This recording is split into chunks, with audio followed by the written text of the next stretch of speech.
Hey man, what it is? This is Deem, and I am your host, and this is By Any Means. There go to PayPal at Deem by any means. There go to Cash App, $ Deem by any means. Y'all already know what I'm about to say. I don't care if you leave $1, $10, $1,000. It's much appreciated. Hey yo, I've been slandered and called every name in the book when it comes to this boxing talk ever since I came into the boxing community, transitioning from battle rap. Because battle rap just had a lot of negative things that a lot of it does happen in the boxing community, but it is not as detrimental. And what I mean by that is really it transitioning outside of YouTube and boxing, and you know what I'm saying. It ain't no real violence and things like that that's involved, and things that are actually hurting the black community. Because at the end of the day, when we talking about boxing, we talking about guys that are actually doing something positive to not only feed their family but also give us some sports, some entertainment, and things like that of value, and give people motivation and things like that on top of that. Um, but Gervonta Davis, I've been telling y'all just how it's not only that I ride for the man because I don't like a lot of the narratives and things like that be pushed about the man, but secondly is because I just know how special of a fighter he is. And I keep trying to tell everybody why I know these other guys cannot beat him. No, none of the guys that you name, not nobody from the 140 to 135 to 130, and I don't even think the 147 division, maybe Jaron Ennis. And that's a maybe. I'm not even sure all the way about that, to be honest, and I'm Philly to the death. But at the end of the day, Gervonta Davis is just a man amongst boys. He's a physical specimen. He's one of the, guys that don't come around every day. He got God-given ability, like LeBron James got God-given ability from his body and his health and everything like that. How Mike Tyson was much smaller than a lot of other guys he was facing, but stronger than them, more of a knockout puncher, etc. Deontay Wilder with his right hand. Y'all already understand. Now, Kenny Sims, Jorge Linares, and Cody Crowley, they lying. Are they fanboys too? I just want to know, y'all. Or do y'all owe me an apology? Because y'all have called me everything that these gentlemen have said about Gervonta Davis recently have said, and is why I am bringing them up. And Kenny Sims and Cody Crowley, who have actually been in the ring with Gervonta Davis, not in this weight division, don't have any reasons to cap or lie about them. Y'all don't know none of these guys I'm talking about. You don't know them for being close to Gervonta Davis. Jorge Linares had an interview maybe a little while ago. I don't know exactly what day he had the interview, but I saw it, and he was saying the best guy and the most exciting and the most explosive and the most dangerous guy at 140 to 130 is Gervonta Davis, and in his opinion is not even really close, to be honest. That's what Jorge Linares said, a guy that Devin Haney beat. That's what he said.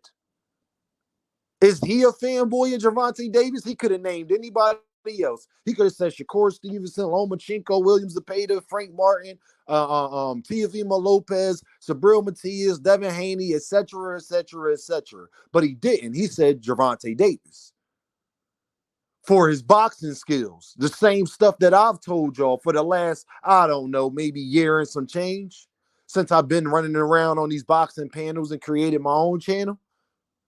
Is he a fanboy too? If you understand, type understand. I just need to know, is he a fanboy as well? Let's put that to the side. Kenny Sims, they did an interview asking him about Gervonta Davis and Frank Martin and a bunch of other fighters, but we talking about Gervonta Davis right now at this moment. And they was asking him, who do you think gonna win? You sparred Frank Martin, you sparred Gervonta Davis, the whole nine. And he said, I'm not gonna give it away too much, but I think Tank got it. I think Tank's special. I grew up with Tank. Tank been a star. Even when we was kids, like everybody else would be boxing and it'd be a regular crowd. And when Gervonta Davis came and people knew he was fighting, it'd be a major event. especially in their hometown or anywhere in the Maryland region. Something else that one of my homeboys, shout out to my bro Chris Chucker, he won't mind me name dropping him right there, has been telling me this because he knows Gervonta Davis also personally. And what I mean personally is he's grew up with him. He may not have had the telephone number where he texting Gervonta Davis today, but he grew up with this man, know his upbringing, know his people, know where he came from, and was one of the first people that Coach Calvin was actually training, because Gervonta Davis is younger than him. So at the end of the day, y'all, he has been telling everybody on these panels and on these YouTube streets the same exact thing. When people try to act like Floyd Mayweather made Gervonta Davis a star, when I know people personally that have told me that actually know Gervonta Davis, actually grew up in the Maryland and surrounding areas in Philadelphia and everything like that, that have said that Gervonta Davis has been a star since he was a kid. He has been like that. Coach Kenny, Coach Kyle, everybody has been saying that, but y'all just choose to ignore it. Kenny Sims said that Gervonta Davis has one of the most powerful punches that he has won against. And I think that he said he's been in there with Terrence Crawford. I don't know if it was him. No, it was Brian Norman Jr. I didn't put Brian Norman Jr. in there, who just sat up there and said, is Brian Norman Jr. a fanboy? I just need to know. Brian Norman Jr. said Gervonta Davis hits the hardest out of anybody that I have sparred, including Terrence Crawford. I'm going to say that again. Brian Norman Jr. said Gervonta Davis has one of the hardest punches of anybody he has sparred, including Terrence Crawford. You know, the number one pound for pound fighter in the world.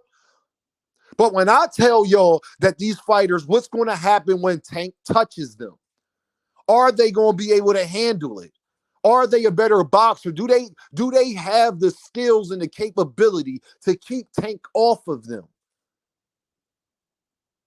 And when I try to tell you that this man is a special guy and he's not regular, he's not like the average guy his size, because I understand. I'm 6'1", a buck 80, y'all. But I promise you I got the strength of somebody 215, 220.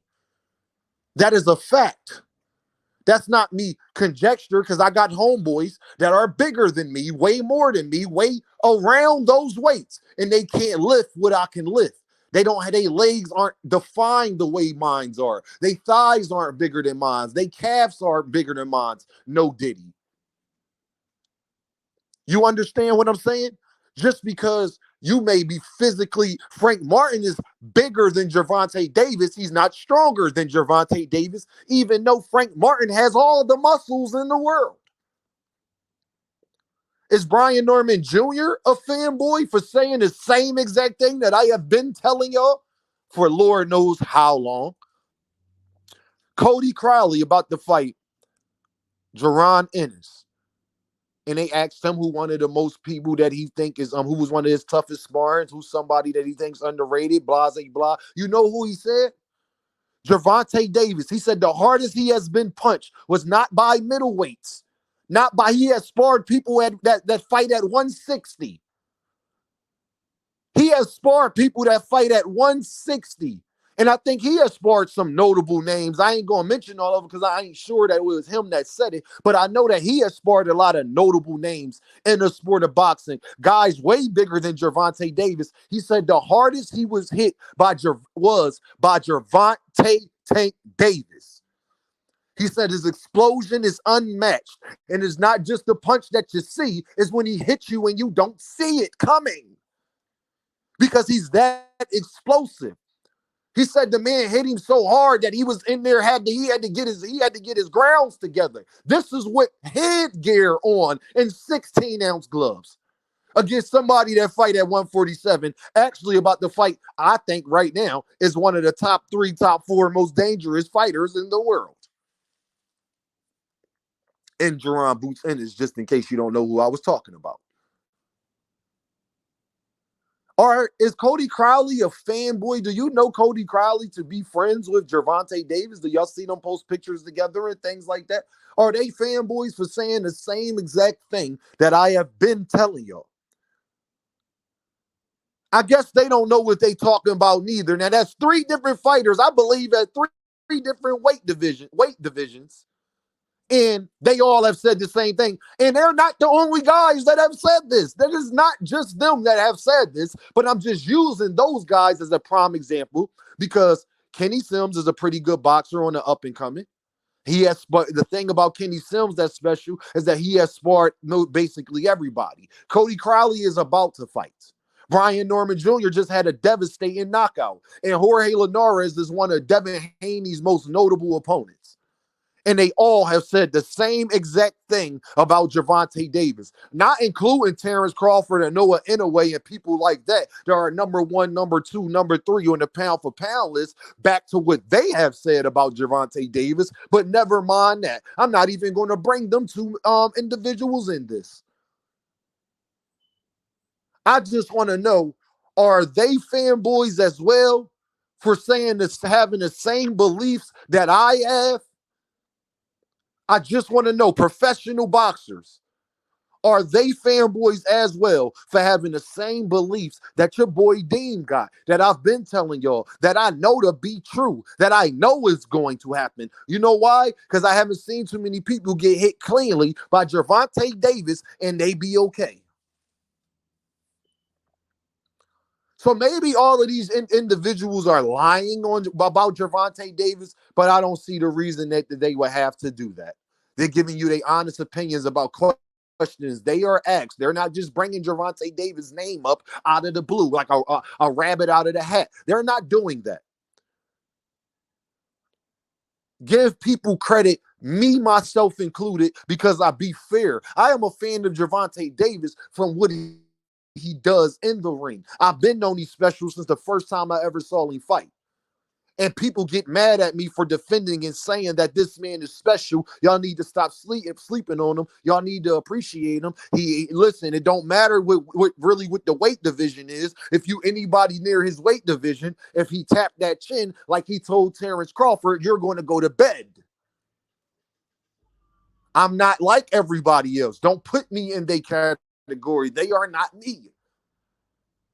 Weight classes do matter.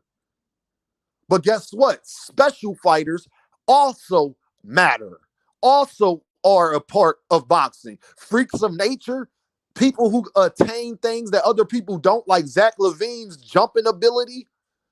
Even if other guys got the same vertical as Zach Levine, it just don't look the same. It's not like what he does. You're not wrong for saying Anthony Edwards is a special player. You're not wrong for saying that Jokic is a bad boy down there in that paint. You're not wrong for saying that and defending that against anybody who tries to say that that is not true. Y'all already know what this is, man. Deem by any means. And I holla at y'all.